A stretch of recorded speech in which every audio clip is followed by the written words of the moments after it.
I was a corporate attorney who was also very miserable and stuck in a very, very victim-y place in her life until I actually had a really scary plane incident on the way home. And within days of that plane incident, I actually did start a business. And within 2 years, it was a multi seven figure business and has been every single year since. Welcome back to the Seven Figure Leap podcast. Today's question is, how do you create a thriving online business if the thing you're an expert at is boring? I have a lot of personal experience with this, and my guest today, Sam Vanderwielen, has even more experience, and she's done some really cool stuff with her foundation as a lawyer and as a legal expert. And we're going to talk about how she's parlayed that into an online business that covers way more than just legal topics. I actually met Sam at Craft and Commerce this year. We were both invited to a private dinner. We ended up sitting next to each other, and I felt like we just had this immediate rapport. And then we ended up in a room of 60 people sitting right next to each other for a mastermind. And I was in the front row as she presented her signature talk, which was amazing. And so I'm super grateful to be able to welcome Sam today to the podcast. So Sam, thanks so much for being here. Please take a few minutes and kind of introduce yourself and let people know a bit about your story, and we'll dig in from there. Thanks, Dustin. Thanks for having me here. I'm so happy to be here. I was so lucky to get to meet you, Craft and Commerce, by the way. And you left out the part where we got to do the 2-minute drills for the public speaking game. That was very fun.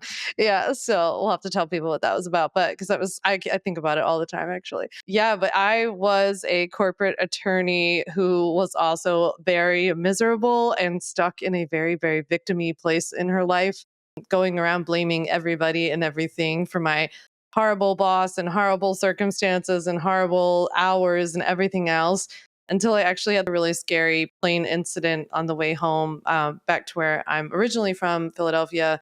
And it literally shook me to taking action. I had always wanted to start my own business. I was very entrepreneurial since I was a kid.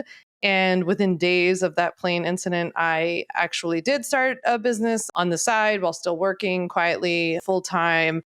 And within months was able to leave my job, start an online business. And I actually left to start a health coaching business. I wanted to do something totally different, ditch the suit, get away from the law.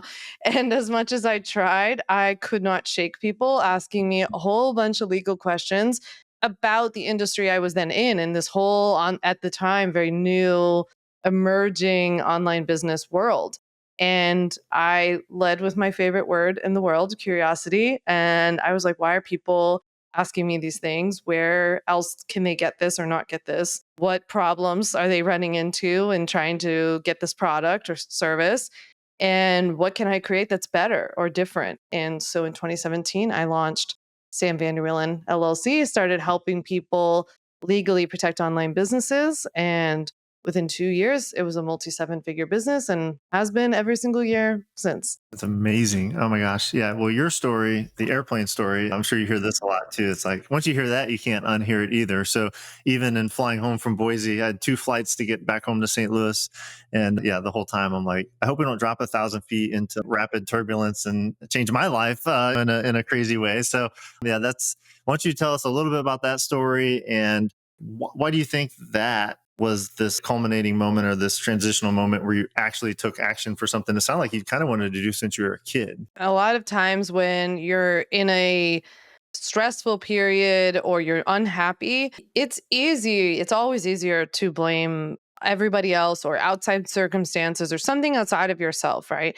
And I think sometimes when it's bad enough, you can just go so far down this rabbit hole of like, you can't even see straight to see where there actually is opportunity for you to make a change.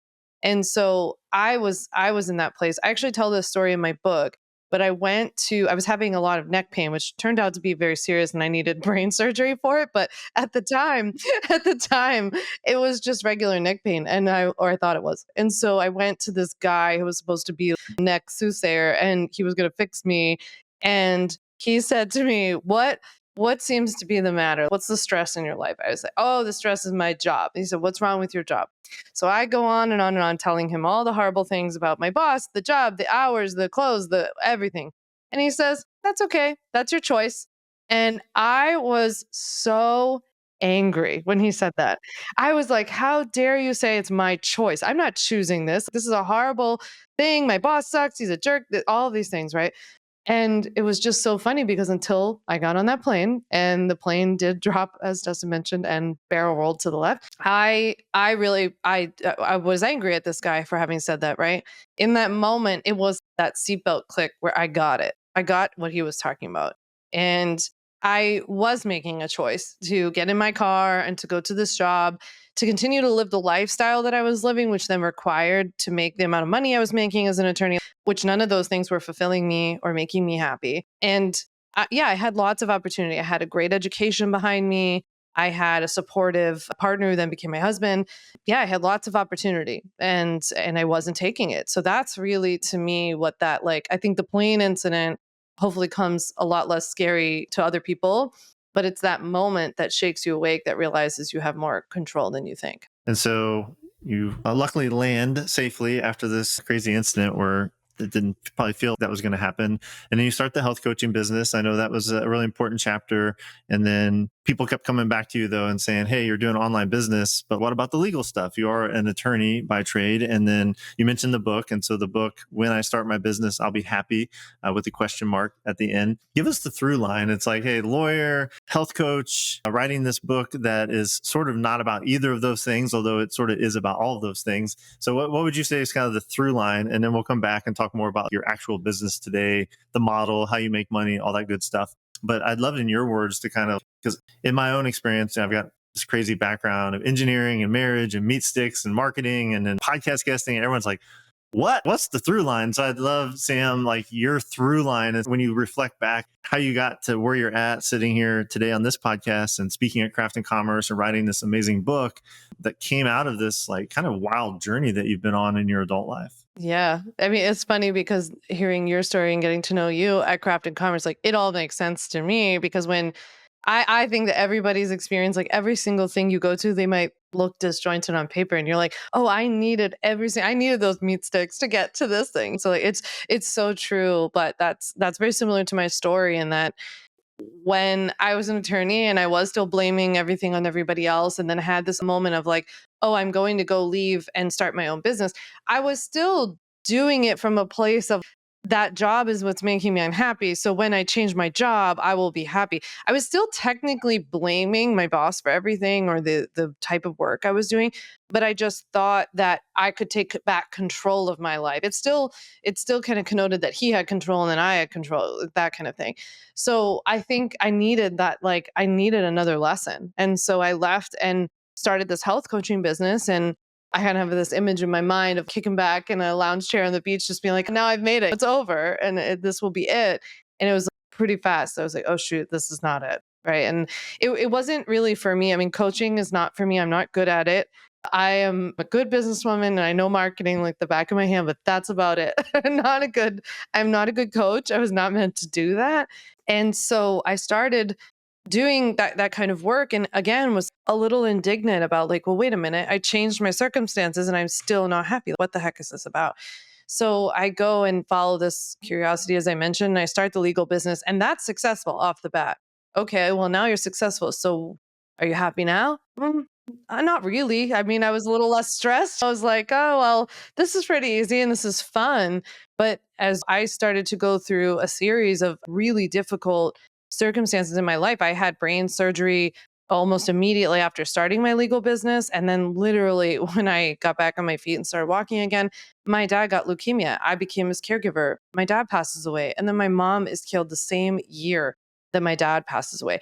It was just an unimaginable amount of trauma and grief and stress. And then you add COVID on top of it, everything else. So to me, it was like this irony that I go, I leave, I do all these things, and I create a business that's making way more money than I knew what to do with or needed. And look at all these terrible things that happened. And I just think that that was a really great lesson in being like, it's not going to come from any of this. It's not this magical moment you're waiting for, this guy on a white knight, a horse that's going to arrive. None of that is happening. It's here now. It's being here now. It's being appreciative for what I have now. It's not for any of the material things that are coming. Yeah, and there's just nothing left for me to accomplish even in this business that I'm even waiting for at this point to be. Once I do that, then I'll be. It really taught me the lesson I think I needed to learn. That's beautiful. Of course, I hate the circumstances that you had to go through to kind of the crucible, I guess, you kind of went through to learn these lessons and really be able to internalize them. And you've internalized them to such a point that you can write an entire book and do signature talks and everything about this topic. And definitely want to talk about the nitty gritty and the business model too. But one last, I guess, foray into this. You got a whole book, and people should definitely go pick up the book and go deep, especially if they're feeling this sense of, when I do the next thing, then I'll finally be happy. Or when I start the business, I'll be happy. Or when I get to seven figures, I'll be happy. Or whatever that if then statement is for them.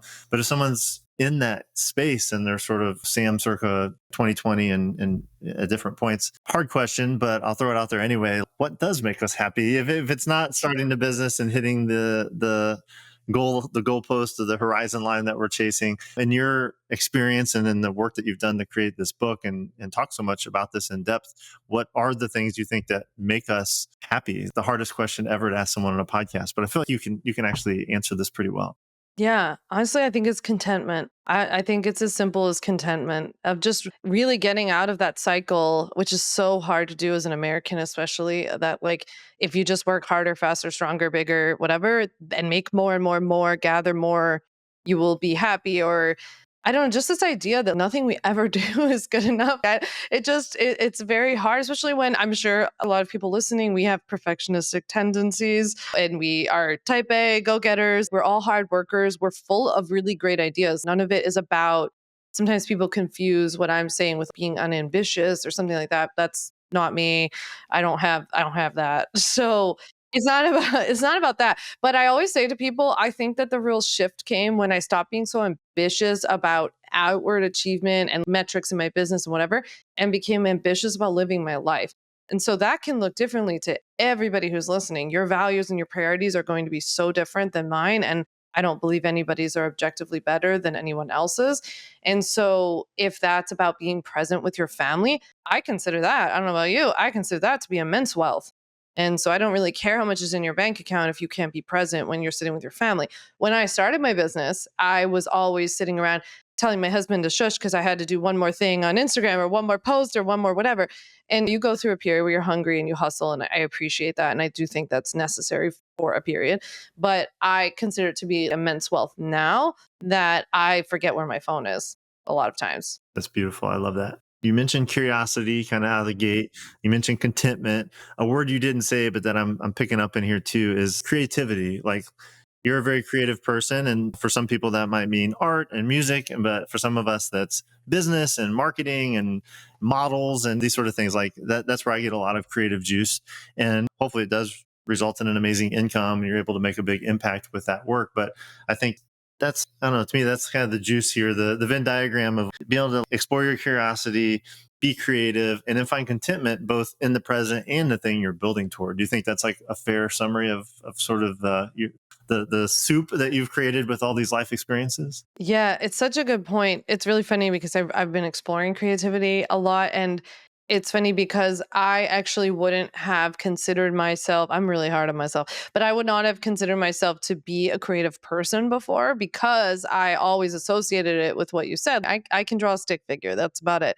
I can't paint. Right. I can't, my husband plays classical guitar. I can't play any instruments. I feel like I can't do anything. Right. Yeah, exactly. I have a guitar. I don't know how to play it yet, but I will. Yeah, no, I totally relate to this. Yeah, well, next time he comes to watch you, he went there, I told you. So next time he'll come and play with you. But yeah, so that's how I felt. And then I do think it's been helpful to, first of all, broaden the definition. But I think for the purposes of our conversation, this is actually really relevant to what's helped me to create more happiness in my life, let alone more contentment in my business, is tapped into creativity that didn't have anything to do with my business. So that was kind of the first phase I started doing things. And then even with things I love to write in my business, my newsletter is probably my biggest audience. And so I really love to write for them and I enjoy that. And it's great every time I send an email, I get a zillion replies and people are telling me their life story and they really connect with what I write every week. And that's great. But this summer I took a writing class and I started writing a bunch of stuff that I write in a notebook and nobody ever sees it. And so I really started training myself to get out of this habit like a circus monkey who's performing for everybody else all the time because that's a dangerous path to go down. Yeah, man, I love this so much. The sort of creative paradox, I guess. Crafting Commerce is a conference for quote unquote creators. And so I felt a little out of place there in the past sometimes where I'm not that creative. Where this came to a head for me was actually last year when I was sort of in this fast trajectory from 6 to 7 figures in this business. I hit this period where I thought in the moment it was like burnout. I'm kind of like, hey, I did it. I hit 7 figures, and now what? And that was sort of my feeling. And it really took me with some coaching and some help to sort of go back in and be like, oh no, actually the thing I'm experiencing right now is I don't feel creative anymore because I did the thing I've been trying to work so hard to figure out. I figured it out. So then I just needed to sort of recalibrate and, like you said, do creative things outside of work, but also even change for me the model that I was pursuing so that I could be creative again, right? And take on new challenges of things like leadership and growth and things that I sort of thrown. But I'm not interested in that. I just want to be a 7 figure solopreneur, right? So I think identity and creativity definitely go hand in hand in this discussion. So I know what the audience wants, and they want to hear the business model, and I definitely want to do that. And we're also going to talk more about your quote unquote boring expertise around legal stuff and what we need to know for legal stuff to grow our 6 and 7 figure businesses. But yeah, to the extent that you want to open up and be transparent about your own business, you mentioned you love marketing and you get a lot of joy out of the work you do, even if it's like you've totally mastered the subject. So tell us about your business. What makes money now? What is the core of your business? How do you do marketing? This is one of the things when we first started talking, I was completely fascinated with because it's extremely simple and it gives you a lot of freedom to do other things like write a book, speak, apparently write in your private journal, maybe try to learn guitar from your husband. But yeah, so tell us about your business for everyone who's curious about your model. Yeah. So my motto is to keep things simple. I've done that since day one, and you find things that work and you just keep hammering away. So you're going to hear about that a lot as I'm explaining this. But I have only ever sold two things for the last 8 years, essentially in two different buckets of things. So the one is I sell individual a la carte legal templates, like downloadable contracts and website policies that are downloadable fill in the blank style. And then about 6 months to a year into my business, I realized people needed a whole bunch of those templates. And so I was first just thinking of a more affordable way to package that. Like, oh, do I offer a discount, a bulk rate, or something like this? Or is there something else that everybody was missing? So I started offering these free discovery calls. And these were these calls just to allow people to call and figure out which template or templates they needed, because a lot of people were having problems with self-selection. And I was not giving any advice. There was no coaching on this or whatever. It was literally just to like, tell me your problem. I'll tell you which ones you need. And that was it. And I did 1,200 of these calls. And when I did these, people were booking them like crazy. I mean, that was the bulk of my job at the time because I had the template set up. And so it was like, I would have the call, send somebody the link. People mostly bought. It was almost 100% conversion rate. And so it was very simple and it was making pretty good money. It's probably how I got up to my first 10K months or something like that consistently. And so the accidentally smart thing that I did during these calls was that kept notes. And so I would take notes on what people were saying was their problem. But I mean, you can't have 1,200 calls and not start to notice patterns unless you're not paying attention. And so I really started to notice people were asking me the same questions over and over again. And I would say to my husband, Ryan, like, oh, these calls are so annoying because I could just record myself and just play it on speakerphone and walk away. And it was literally as it was leaving my mouth, I realized, wait a minute, that's a course, right? And especially at that time, 2016, 17, that was what was most popular. And so I thought, why not package together some video trainings that are answering all of these burning questions that now know 1,200 people had, plus give the package of legal templates so it makes it more discounted. And I'm going to create a digital product called the Ultimate Bundle. It's not a course. I'm very adamant. It's not a course. It's a package of videos that are on demand when you need them, when you have a legal question. You get support from me inside a private community, and you get the package of now 14 legal templates. And I started selling that. At first, I sell two a month, which is about $4,000 a month. So now I was adding $4,000 a month to my $10,000 a month of a la carte templates. Then I started selling five a month, and I thought, I was like, call it in. I'm done. This is amazing. I can't believe five a month is $10,000. I was like, this is incredible.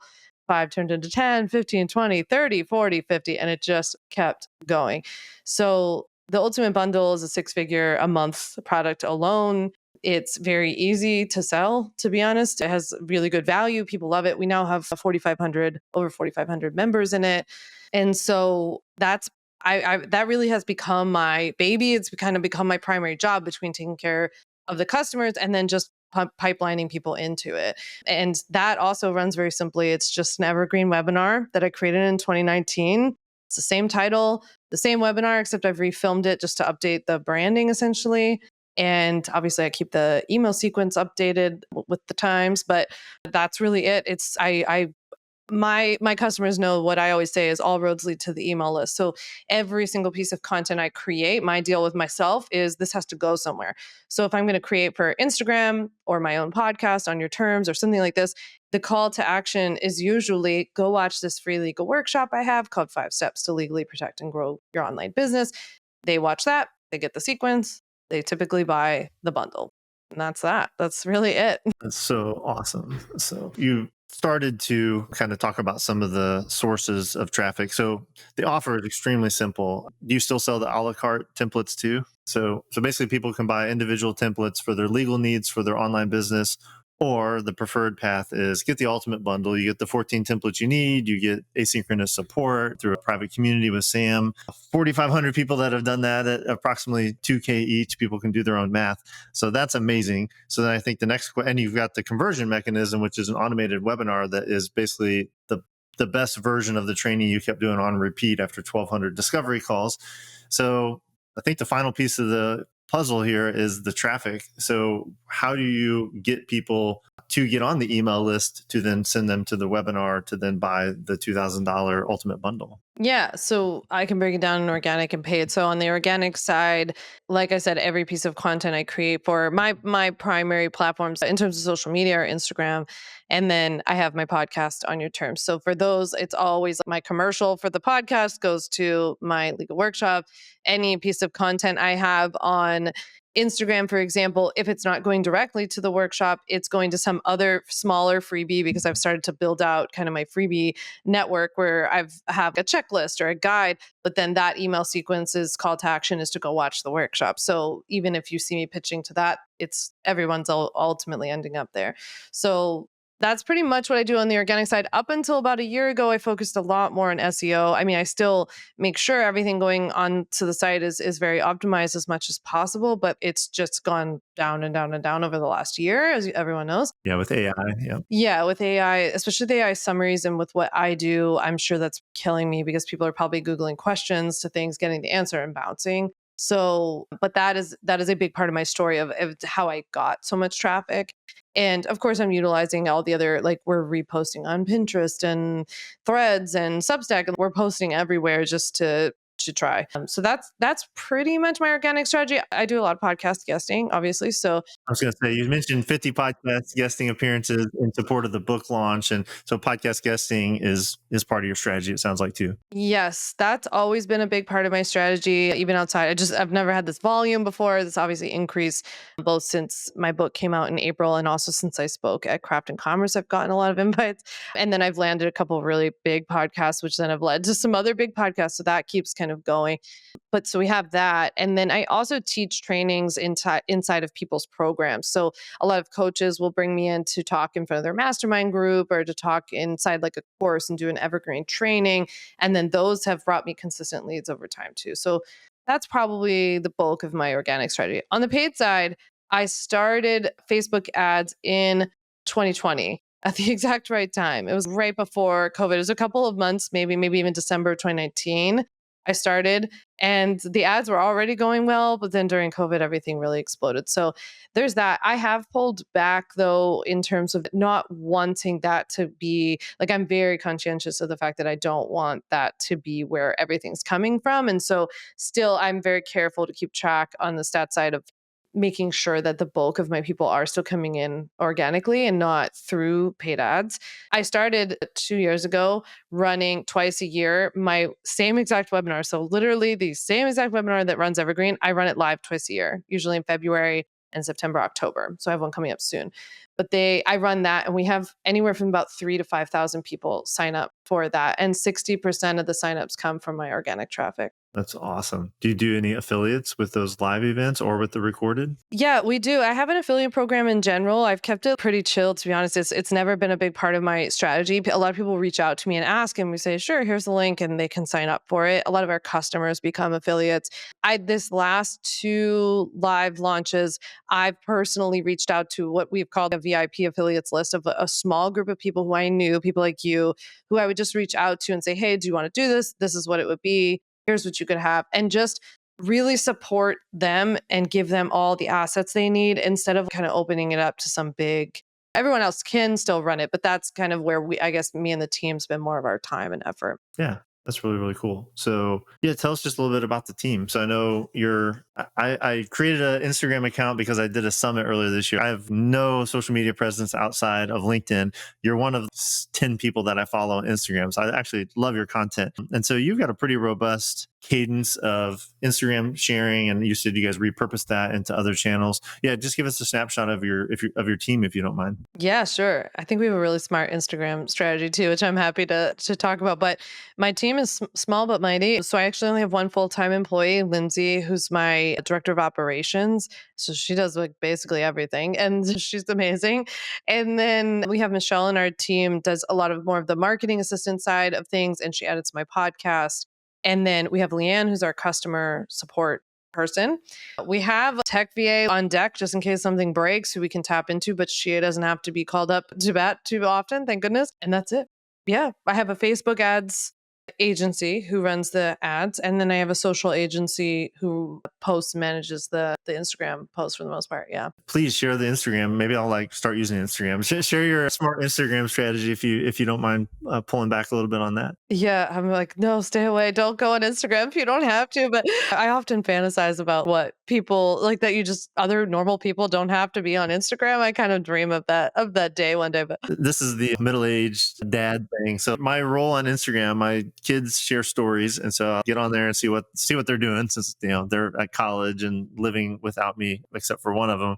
And then I scroll it, and it feeds me all this like the worst funny dog memes and stupid dad jokes, right? And I just spam the family chat on DMs of like, just I'll sit down and find like 10 ridiculous things and share it. And then they all groan and tell me I'm a loser. That's my Instagram strategy. It's not really good for business, but share your Instagram strategy for actually driving these amazing like evergreen sales that you've got. yeah, I like your strategy better. Mine starts with this mindset that if I'm going to be here, it's going to support my business. And so that's really how I think about it. I have always taken the attitude with Instagram in particular that it's a bonus. They don't owe me anything. And so I'm there to try it out, see how it goes.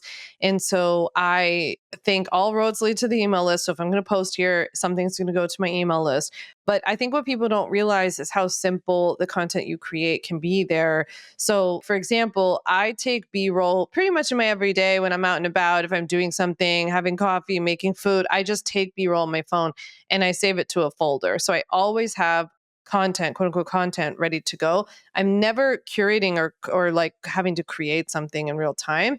But even something as simple lately as taking audio from my podcast, from a podcast episode I've done, and doing what we call B-roll overlay and just putting my audio over running B-roll that's of me doing something, probably just being on my computer or whatever, they do really, really well. And then what's been surprising to me, a strategy I switched up last year was that in those types of videos, I always used to say like comment episode 250 for, and I'll send you a link to this, right? But we started using ManyChat for automating our DMs. And what we've done instead is like, it'll still do that, but then it'll say, hey, by the way, did you know that I write a free weekly newsletter called Sam Sidebar that 50,000 of your online business peers get every week to learn legal tips and marketing advice that actually works. Would you like it? Tap here. And they tap there. And then it says, great, what's your name? And then you put Dustin. It's like, great, Dustin, what's your email? And it's integrated with Kit. So nobody even has to leave Instagram. It's just adding them to my email list through this DM conversation.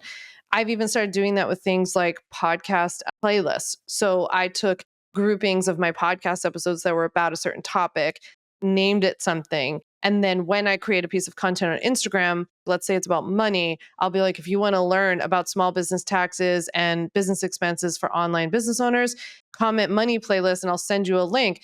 And when it sends them the link, it says, "What's your email? I'll email you the link." And they do that and it adds them to my list. So this has become a huge email list builder for me and like a very sneaky, but also low lift way. Yeah, it's not a lot. It's not a lot of content curation, I think. LinkedIn needs to let ManyChat onto their platform because it's so much harder to do what you just described because you have to do it all manually on LinkedIn. But that's a really cool strategy. And like what my big takeaway from this chapter of what we're talking about is extremely simple offer, extremely simple conversion mechanism that just runs on repeat. All roads lead to the email list to get people into that quote unquote funnel, but into that flow to get to the webinar, to get to the main product. And then even your marketing strategy is really simple. I mean, you do have Instagram as a primary channel because it sounds like you enjoy that, but even there, you're very intentional. It's like, hey, I'm just going to capture what I'm already doing, and then we'll make that into marketing assets. And then you've got this technology with ManyChat to really automate all the stuff that gets them onto your email list at Kit.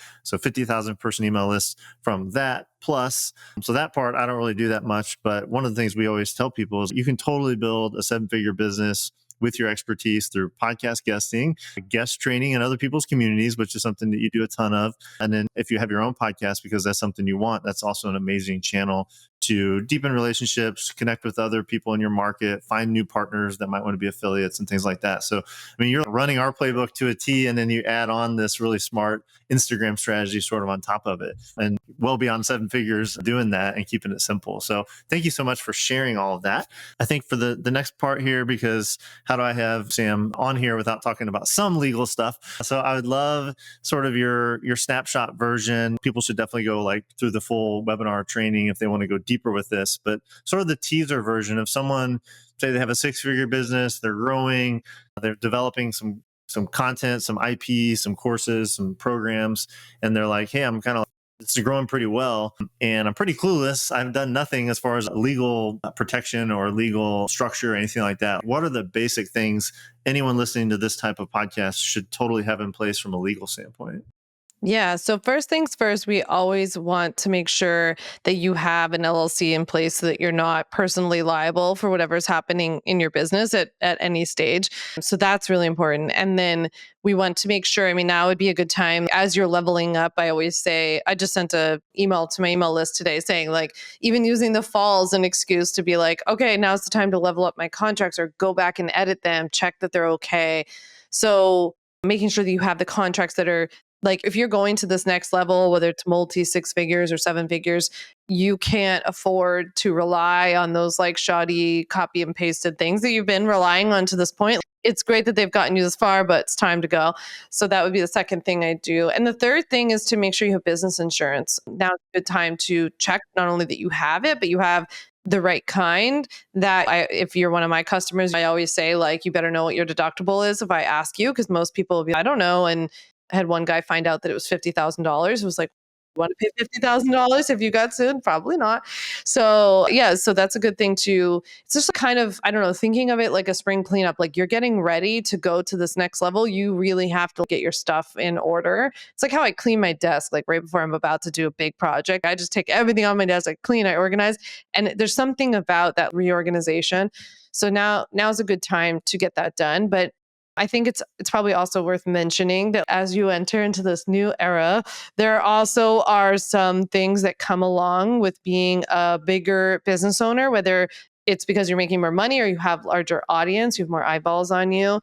There are some legal things that kind of come along with that as well. So LLC is like foundation number one, having solid contracts that are professionally created and reviewed, and then insurance. So yeah, the boring of the boring, but if you don't have one of these things and you get hammered, you're going to regret for the rest of your life that you didn't take some time and effort to right size things with the business. So it's like, hey, you're past proof of concept, you're making some kind of money.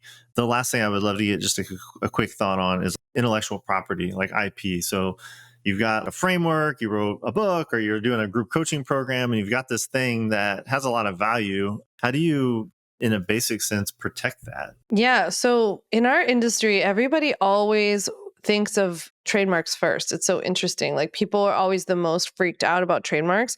But what I think you should be like, quote unquote, freaked out about, I'll never tell anybody to be freaked out about anything because I don't lead with fear. It's like not my thing. But the thing I think you should be more aware of is actually your content, your intellectual property related to your content for your products and services.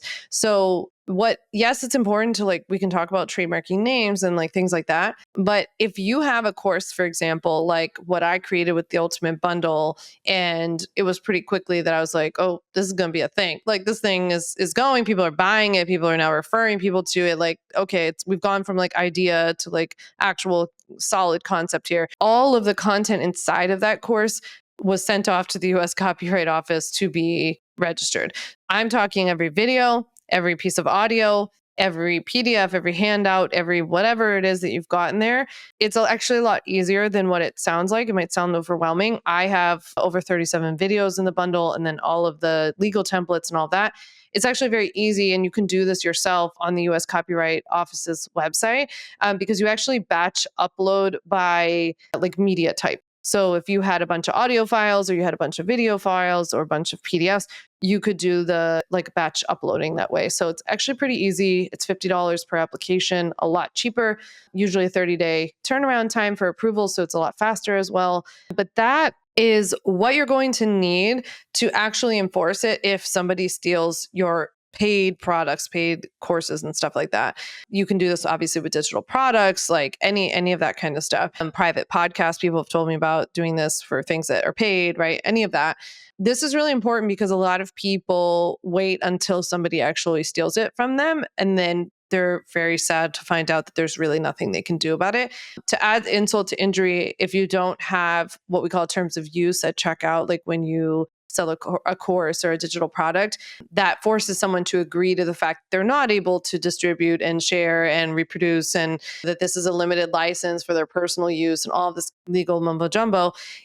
Like having that plus having registered this stuff is like a huge 1-2 punch because now the person has agreed to it, and then the thing that they've stolen is now legally protected. So it's kind of like a very fast end of conversation when you have to reach out to that person and it's like, this thing is registered, you violated it, you agreed to the terms that said you wouldn't violate it when you purchased my course to be inspired by it, and now we can just like bring down the hammer because it's a very easy way to deal with it. Okay. Well, that's super, super insightful. Terms of use, I was aware of, and don't go steal my stuff, but I was not aware of like uploading the stuff to the US Copyright Office and making that an officially copyright or registered intellectual property of a specific owner, so that if it shows up in the wild and someone starts repurposing it, you can say, I've got the legal protection. That's different than a trademark. A trademark is a phrase or a name or whatever. And I guess we don't have to get into all that. That's cool. But it sounds like actually the both easier and more important part is to actually register the content itself. Is that true? Yeah, I mean, the way that I think about this is like what really makes me money out of my product? It's the product itself. Yes, the name is helpful for brand recognition and I've become known for the Ultimate Bundle and my name is synonymous with this. I'm like, that's great, but it's really what's inside of that thing that's what is so good that's making it money. And so that's kind of the way I think about it. I also trademarked the name Ultimate Bundle. So yeah, I have both, but I just think in our industry it's so lopsided. People are always so worried about protecting the name because they're so freaked out someone else is going to create a product with that name. I'm like, what about somebody creating a product with your actual product in it? That's really the problem to me. And then sidebar, I guess I'm sure there's some value also in owning the requisite domain name, just sort of owning the real estate that the name is built on. So, I mean, that's it's not a legal protection, I guess, but that is another sort of protection against someone trying to steal your name and your protocols and stuff like that. Yeah, the team makes fun of me because I'm like a domain name queen. I think I own 200 domain names because every time I create something, I'm like, buy all of the domain names that are anywhere related to this. So we buy, but again, you're right, that's not a legal thing. A lot of people will think that because they own the domain that makes them own the name or something. It's not related, but helpful for branding purposes. I've also done it as a little bit of a business strategy because I've sold some of them. So some of them can become valuable. You can't do what's called cyber squatting. You can't buy a Target with like 2 T's and then try to sell it to Target for $1 million. That's called cyber squatting. Some guy tried that with Google with like 5 O's or something. Yeah. Well, this has been amazing as expected. So I love your story. I just love everything about your business model and just how authentic you are and how open you are and sharing There's a phrase that I use a lot. It's actually the theme of a retreat I'm hosting next week as we record this. Is simplicity scales, and I think you're a perfect example of the fact that things don't have to be complicated. They're better if they're not. And having a simple offer, simple marketing system, simple conversion mechanism that you can actually scale that doesn't drive you crazy or require a huge team is awesome. And I think that's what everyone listening to this podcast will definitely want. So thank you for all of that. Definitely people should go get When I Start My Business, I'll Be Happy, the book, and then the podcast On Your Terms with Sam Vanderwielen. And then I know you have, at the time that this is going to get published, you're going to have a live version of your workshop. So if anyone's like, ooh, man, I have none or only a few of these things that she talked about, and you want to get straight from the source here, a lot better understanding of this stuff and be able to be invited over into getting the legal protection you need, feel free to talk about the workshop, and then we can tell people, of course, how to get on your newsletter. Yeah. So if you want to come hang with me for my live legal workshop, not when I start my business, that's not it. It's about, I'm so used to my book these days, 5 steps to legally protect and grow your online business. I'm hosting a free live workshop on Monday, October 20th. If you can't make it live, just make sure you sign up anyway, because that's how you get the replay. So come and hang out with us, even if you just want to see how it's done. Last year, just for everyone to have an idea, I held it in February, and in 4 days, I generated $340,000. So it does pretty good. And so even if you want to come see that, come see that. I love that. Yeah, the idea of watching the master at work. A lot of us kind of tuned in the Hormozy launch that happened recently, and it's like, yeah, I got a book, whatever, but I'm mostly here just to see how this works. And so see how it works, see how Sam is doing super well with a simple business that's kind of based on boring ideas. And I say that with a lot of love and affection for the work that you do. So go to the live workshop October 20th. And then if you're listening to this past that date, or you just aren't necessarily wanting to go deep on the legal training, but you want to be in proximity to Sam and her thoughts and her work, like, which I highly recommend, what's the best way for someone on an evergreen basis to plug into your world? Yeah, come sign up for my free weekly newsletter, Sam Sidebar. It's where I share weekly legal tips, but mostly, honestly, marketing advice. Today's was all about a checklist for a digital cleanup for the fall. Last week, we talked about security and privacy online and how to grow an online business while still staying secure. So we talk about all kinds of interesting things there. So come hang out there. And that's samvanderwielen.com is home base for everything. And if you do samvanderwielen.com/easy hyphen emails, that's the direct link to the newsletter. But if you just go to samvanderwielen.com, you'll see the newsletter prominently featured, right? Yes, it's all over the place. Don't worry. No one's missing it. All roads lead to the email. So if you want to go to Instagram or whatever, all these are good places to go. But definitely get on Sam's email list, attend her live workshop if you get that opportunity. Otherwise, go to the evergreen version. I highly endorse everything about Sam, including her legal work. I'll be tuning in as well, because I think there's always more that we could do to build our business on our terms and protect it, because it's hard work and that you deserve to have protection there. So Sam, thanks for being a friend. Thanks for spending so much time with me in Boise. I hope we get to do that again next year. And thanks for being a guest here on the podcast.